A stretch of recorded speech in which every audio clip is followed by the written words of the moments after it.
সবাইকে আবার অনেক ওয়েলকাম আমার চ্যানেলে।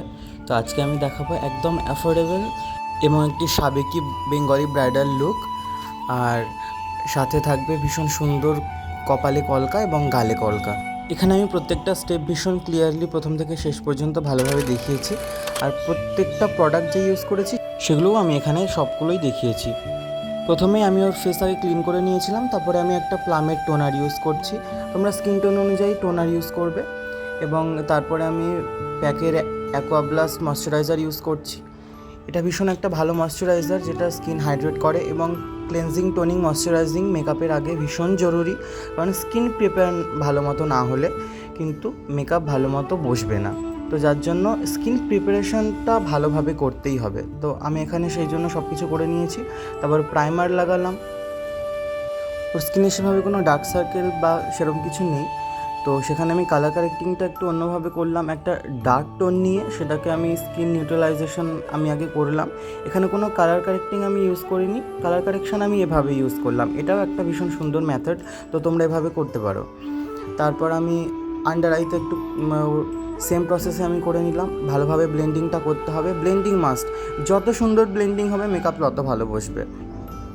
তারপর আমি এই দুটো কালার আমি মিক্স করে ওর স্কিনের একটা টোন বানিয়েছি। ওর টোনের থেকে আমি একটু হালকা টোন বানিয়েছি, কারণ ওর ফেসের কালার গলার থেকে অনেকটা ডার্ক ছিল। তো সেই জন্য আমি ভালোভাবে ফাউন্ডেশনটা অ্যাপ্লাই করে নিলাম। তারপর দেখতে পাচ্ছ খুব ভালোভাবে ব্লেন্ড করতে হবে, ভীষণ সুন্দরভাবে ব্লেন্ড করতে হবে।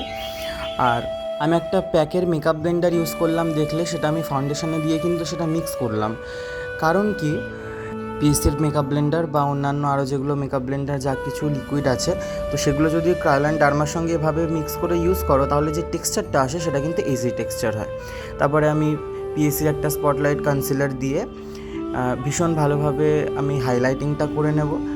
দেখতে পাচ্ছ হাই পয়েন্ট যেই জায়গাগুলো আছে সেগুলো সেই জায়গাগুলোতে অ্যাপ্লাই করে ভীষণ সুন্দরভাবে ব্লেন্ড করতে হবে। ব্লেন্ডিংটা একটু ভীষণ মাথায় রেখে করতে হবে, কারণ ব্লেন্ডিং যতটা প্রপার হবে, ব্লেন্ডিং যতটা সুন্দর হবে, তত কিন্তু টেক্সচারটা ভালো আসবে, ভীষণ ন্যাচারাল ফিনিশ দেবে, ন্যাচারাল লুক লাগবে।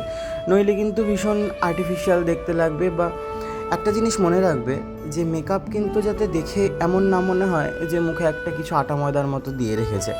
এটা এটা একটু মাথায় রাখতে হবে, যাতে দেখে মনে হয় যে ভীষণ একটা ন্যাচারাল সাটেল একটা লুক এসেছে। তারপর আমি ব্লেন্ডিংয়ের পরে আমি আন্ডার আইতে আমি বেকিং করে নেব লুজ পাউডার দিয়ে। তারপর সারা ফেসটা ভীষণ ভালোভাবে আমি লুজ পাউডার দিয়ে আমি মেকআপটাকে পুরো সেটিং করে নেব ফাউন্ডেশন।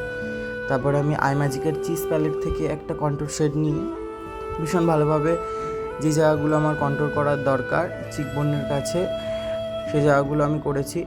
এবং তোমরা হয়তো খেয়াল করেছো যে আমি ওর ফেসে কিন্তু ক্রিম কন্ট্রোর খুব একটা সেরকমভাবে করিনি, কারণ ওর ফেসের যেই শেপটা সেটা আমি অ্যাজ ইট ইজ আমি রাখতে চেয়েছি, কারণ ওই রকম আমার খুব একটা দরকার পড়েনি। তো কন্ট্রোর তখনই সেরকমভাবে সেই জায়গায় করবে যখন দরকার পড়বে।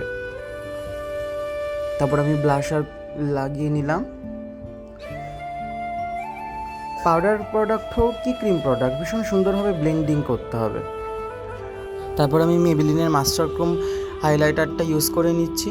আমি কোন কোন জায়গায় কীভাবে হাই পয়েন্টগুলোতে ইউজ করছি সেটা লক্ষ্য করবে। এবং ভীষণ ভালোভাবে ব্লেন্ড করতে হবে, আর ভীষণ প্রপারলি ব্লেন্ড করতে হবে। এমনভাবে ব্লেন্ড করবে না যাতে খাপছাড়া খাপছাড়া ভাব লাগে বা কোনো জায়গায় উঠে আছে এরকম একটা ভাব লাগে। তারপর আমি পিএসসির আইব্রো পমেড দিয়ে আমি ভীষণ ভালোভাবে আমি আইব্রোটাকে করে নিচ্ছি। দেখো আইব্রোতে কিন্তু আমি একদম ফার্স্টের দিক থেকে আমি স্ট্রোক টানিনি, একটু মিডিলের থেকে আর ধারের দিক থেকে টেনেছি। কীভাবে স্টেপ বাই স্টেপ করছি সেটা ফলো করলেই বোঝা যাবে। তারপর আমি আইব্রোটাকে ভালোভাবে ফিলিং করে নিলাম। ফিলিং করার পরে আমি আবার পিএসসি স্পট কনসিলার সেটা আমি ইউজ করেছি। আমি বোধহয় আগে ভুল বললাম, ওটা স্পটলাইট নয়, পট কনসিলার ছিল। তো তারপর আমি বিউটি গ্লেজের একটা প্যালেট থেকে এই শেডটা নিয়ে আমি প্রথমে অ্যাপ্লাই করে এবং ভীষণ সুন্দর হালকাভাবে ব্লেন্ড করব। খুব ভালোভাবে কিন্তু ব্লেন্ড করতে হবে যাতে শার্প এজেস না থাকে, ব্লেন্ডিংটা যাতে সুন্দর হয়। যদি আইশ্যাডো ব্লেন্ডিংটাই যদি সুন্দর না হয় তাহলে কিন্তু সেই ফিনিশিংটাই আসবে না। মোট কথা পুরো মেকআপের মূল বক্তব্য হচ্ছে তোমাকে অ্যাপ্লিকেশন ভালো করে করতে হবে আর ব্লেন্ডিংটা সুন্দর করে করতে হবে। তারপরে আমি একটা ডার্ক শেড নিয়ে তার উপর দিয়ে স্মোকি এফেক্ট দেওয়ার চেষ্টা করছি। তারপরে সেম প্রসেসটা আমি ভালোভাবে 2 চোখেই করলাম। তারপরে একটা শিমার শেড নিয়ে সেই শিমারটাকে চোখের একদম ইনার কর্নারের দিক থেকে আমি অ্যাপ্লাই করছি।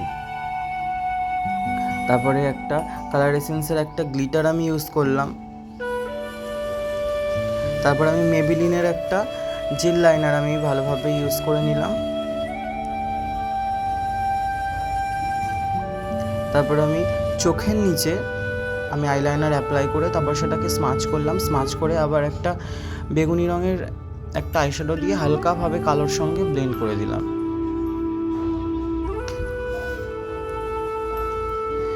আচ্ছা, তবে যাই করবে খুব ভালোভাবে করতে হবে, তবে এক্সেসিভও করা যাবে না। এক্সেসিভ ব্লেন্ড বা এক্সেসিভ অ্যাপ্লিকেশন কোনোটাই কিন্তু একদমই কাম্য নয়। যেটা করতে হবে প্রপার করতে হবে, তবে এটা প্র্যাকটিস করতে করতে একটা মাপ যে আন্দাজ সেটা চলে আসে। পুরোটা কমপ্লিট ব্লেন্ডিং সব কিছু করার পরে আমি চোখের নিচ থেকে আমি পাউডারটাকে ঝেড়ে দিলাম। তারপর আবার হাইলাইটিংটা একটুখানি ভালোভাবে প্রপার করে নিলাম। তারপরে আমি পিএসির একটা ফিক্সার দিয়ে ফিক্স করে নিয়েছি। তারপর আমি মেবিলিনের সুপার স্টে লিপস্টিক আমি ইউজ করছি। শেডটা এই মুহূর্তে আমার মনে নেই।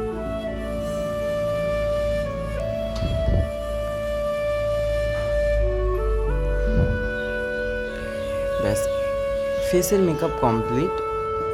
এবার সব থেকে ইন্টারেস্টিং পার্ট হচ্ছে কলকা, আর আমার ফেভারিট পার্ট কলকাটা করতে গিয়ে অনেক প্রবলেম হয়েছিল, কারণ এই কলকাটা আমি ওর ওপরেই ফার্স্ট অ্যাপ্লাই করলাম ভেবে অন দ্য স্পট বানিয়ে করেছি। তো প্রথমে বুঝতে পারছিলাম না যে কোন দিকে কি করব, একটু ভাবতেই টাইম লেগে গেছে। তো একটু গড়বড় হয়ে যাচ্ছিল প্রথম একটু গড়বড় করেও দিয়েছিলাম। তো যাই হোক, শেষ পর্যন্ত বেশ ম্যানেজ হয়ে গেছে। দেখতে থাকো আমি কিভাবে করছি।